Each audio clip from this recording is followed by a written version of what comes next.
Magandang araw po sa ating lahat. Ako po si Edward Yanga, 10 taon na nagtatrabaho sa bansang Kuwait. Kinuha ko ang UK Diploma in Health and Social Care sa dahilan na nais kong magkaroon ng mas malalim na kaalaman at kasanayang pangangalaga sa mga nangangailangan, lalo na ang mga miyembro ng aking komunidad. Ang natutunan ko sa buong kurso ay higit pa sa mga technical na aspetong pangalagang pangkalusugan. Natuto ako ng empatiya, pasensya, at kahalagahan ng dignidad ng bawat tao.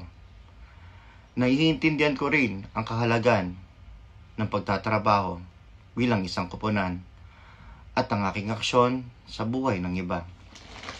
Ang aking guro na si Sir Mark Diacos ay naging kasangkapan upang hubugin ako bilang isang mas mahusay na tagapag-alaga. Sa kanyang gabay at institusyon, natuto akong maging mas kumpiyansa at mas determinado na magbigay ng pinakamahusay na serbisyo sa aking darating na mga pasyente. Ang ICSA ay naging tulay upang matupad ko ang aking pangarap na maging isang profesional sa larangan ng pangalagang pangkalusugan sa pamamagitan ng kanilang dekalidad na programa at mga mahusay na guro. Nakamit ko ang kaalaman at kasanayang kinakailangan upang mapagtagumpayan ang aking napiling karera.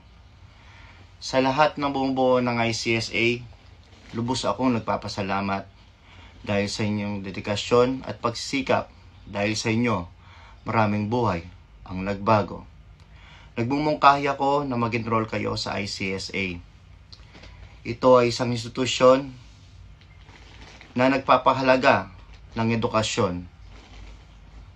Muli, maraming salamat po.